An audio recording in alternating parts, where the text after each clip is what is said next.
The Undercountry Music News is an excerpt of the weekly internet broadcast Undercountry Music, which features music from great country artists you won't hear on mainstream radio, as well as a roundup of the most interesting country music news of the week without all the fluff. To listen and subscribe to the full weekly episode, please visit undercountrymusic.com or simply subscribe to the Undercountry Music Podcast on iTunes. Let's get into it. Do I have your permission to get tappy toes on this show? I certainly hope so, because I've got them. I don't know if it's the coffee I drank or if it was just that peppy little tune at all 5 minutes and 45 seconds of South Farwell's My Kingdom. My goodness. I am just loving the Kingdom today. And, just had just funny stuff going on. But I'm thankful. I'm busy.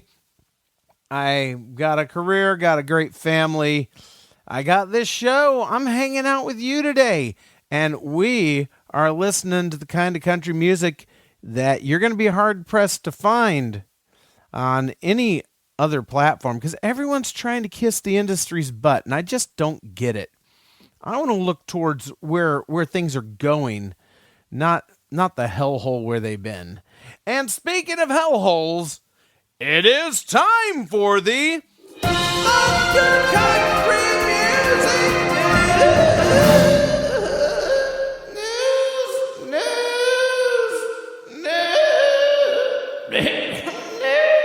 News. Yeah.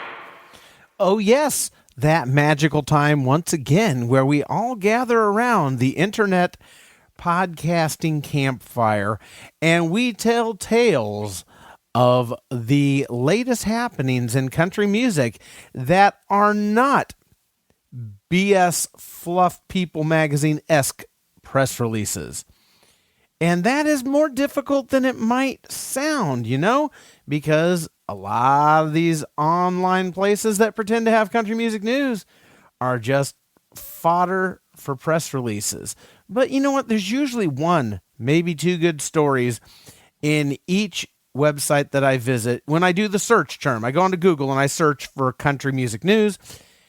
Usually find one or two in a sea of BS garbage. And that's what I do. I get the one or two here and there, the one or two from this site, that site, and blam. And then I put it all together and I bring it to you. And then I tell you my thoughts and feelings on the stories that piqued my interest, that I felt were actual news stories and not just fluff pieces to fill space. And, I'm bringing you, this is sort of the essential country music news of the week, okay? Oh, and if I go on to a website that doesn't have any essential news and it's just BS press releases, I will reward that website with the dreaded Undercountry Music News Wet Belch of the Week, which sounds something like this.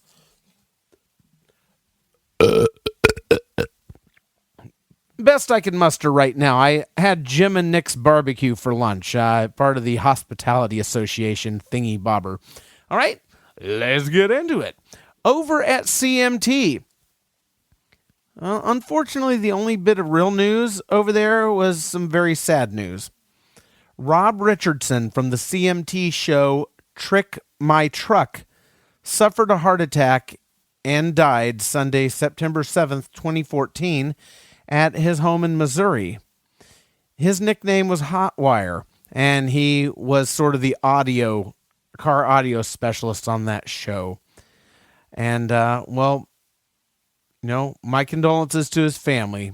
And, what a way to start off the news roll, huh? Well, let's move along here. Over at Country Weekly, Jennifer Nettles of Sugarland has landed the role of Roxie for the Broadway musical Chicago. And it will be on Broadway. Now, no date has yet been set for the debut, but, this is obviously breaking some new ground for the sugary one. Also over at Country Weekly, I predicted it last week, And finally, I got one of my damn predictions right. Look at that.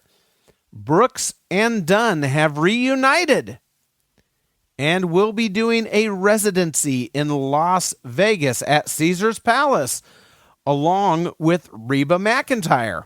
And this means, of course, that I was correct about predicting that because Ronnie Dunn was signed to Nash Icon's record label last week, that this could only mean a Brooks and Dunn reunion, which Ronnie did slightly hint at, but it was an incredibly slight hint, and it wasn't any big thing, just said they were talking. And, sometimes that works, sometimes it doesn't. Sometimes it's just rumblings in the wind and something that's going to coalesce further down the line. But apparently, you don't announce a Vegas residency unless this has been in the works for a while. So anyway, because there's no way the Nash Icon label, who is going exclusively after only the absolute top tier of country artists, not a dig on Ronnie Dunn, but they would... I don't see them ever signing Ronnie Dunn as a solo act in a million years. They're just not going to do it because by himself, he's playing large club rooms, maybe a few thousand. With Brooks and Dunn, he's doing 10,000 plus easily, And so I got one right. Yeah, he shoots, he scores, he wins. Brooks and Dunn with Reba in Vegas kicks. See what I did there? Off June 24th, 2015. Get your tickets now. And in more country music news over at Country Weekly, Carrie Underwood gets a lot of dicks. Sporting goods locations to carry her new brand of sports apparel called Calia. I had to take a drink there in the middle of that. Excuse me for the pause. And you can also see the new lyric video for Gloriana's new song, Trouble, over at Country Weekly. Now, I personally made it about 40 seconds into the song before I started throwing up in my own mouth and I had to make it stop. It was literally one terrible cliche after another, and I just couldn't take it anymore. You may have better luck than me. Let me know how it goes. I would suggest waiting at least an hour after eating. Which makes for a nice segue over to Taste of Country. Emily Robison and Martie Maguire of the Dixie Chicks have signed a publishing deal with Big Deal Music. There's a whole page story over there, but quite honestly, that's about the only meat there really was to the story. The rest is fluff. So, go read it if you're into it. No mention on the whereabouts or happenings of Natalie Maine. Over at theboot.com, they are reporting that Jason Aldean's album Old Boots, New Dirt has been certified platinum, which makes him only the third artist of 2014 to earn a platinum album. Nicely done, Mr. Aldean. Now, the other two artists that have earned a platinum album in 2014 are Taylor Swift and Hell I Don't Frickin' Know. And over at GAC, you can see the new video for Eric Church's song Talladega. That's pretty good. Now, this song has been on the charts for several weeks already, and they're just now getting a video out for it. I actually got tired of waiting, so I made my own video for it from fan cell phone footage I found online. And I got to say, I like Eric's video. I like mine a whole lot better. Now, you can't see mine unless you go somewhere I'm DJing, and I only do private events. But you can see Eric Church's right now on YouTube, or you can go over to GAC. They've got it embedded there. And I gotta tell you, it's pretty good.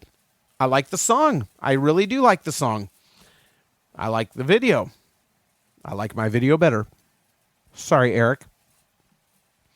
Over at the 615, The 615 is the area code for Nashville, but it's also a subsection of Billboard.com dedicated to the musical happenings around the 615 area code of Nashville. And they are reporting that Jamie Johnson has a new collection of Christmas songs you can only find online right now. Apparently, it was not finished in time to hit the store shelves for the holidays, so you'll likely find the CD next year when even fewer people who actually buy those things are going to be left in this world. But the collection is out right now online, and it's called South Alabama Christmas. And it features Jamie singing the classic songs such as Baby It's Cold Outside. He obviously does the girl part. Melikaliki Maka, which is the wise way to say Merry Christmas in Hawaiian. Now, wait a minute. Let's stop the presses right there. Can you picture Jamie Johnson singing Melikaliki Maka? Melikaliki Maka is the wise way to say Merry Christmas. Yeah. Oh my God. All right. He sings the Christmas song, chestnuts roasting on an open fire. And then a couple of songs that I'm not really familiar with, which I hopefully means he actually threw a couple of original songs in there. One called South Alabama Christmas and another one called Pretty Paper. Pretty Paper sounds familiar, but I could be wrong on that. Anywho, the new Jamie Johnson Christmas album is out for those who like your slow southern drawls with your jingle bells.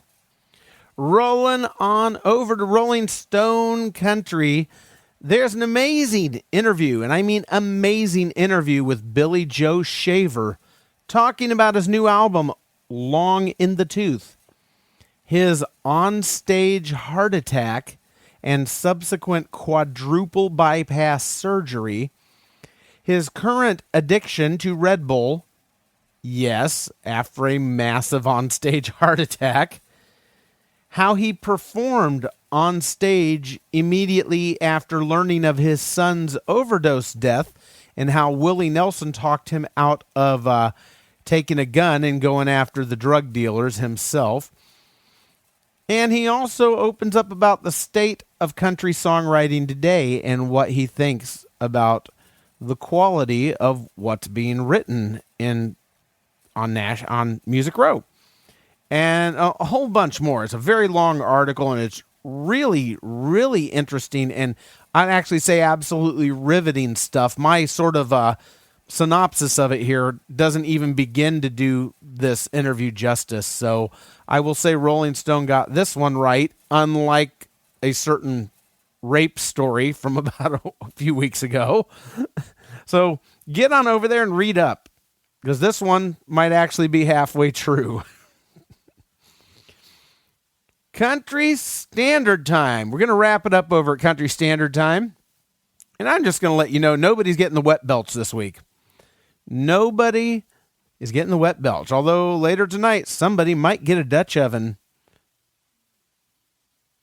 Legendary songwriter, label executive, and producer Bob Montgomery has died from complications stemming from Parkinson's disease. Now, as I was looking over his list of credits, he has co-written songs with Buddy Holly. He actually used to perform with Buddy Holly.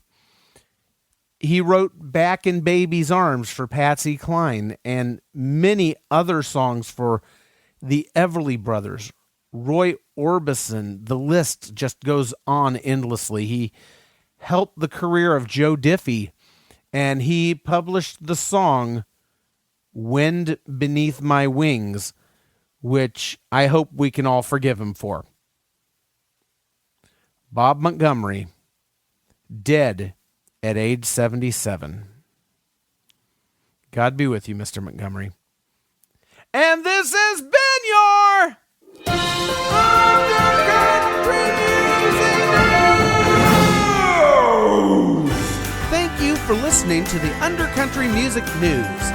The Undercountry Music News is just a small excerpt of the weekly, hour-long internet broadcast Under Country Music, where I play music and have great interviews by lesser-known original country acts.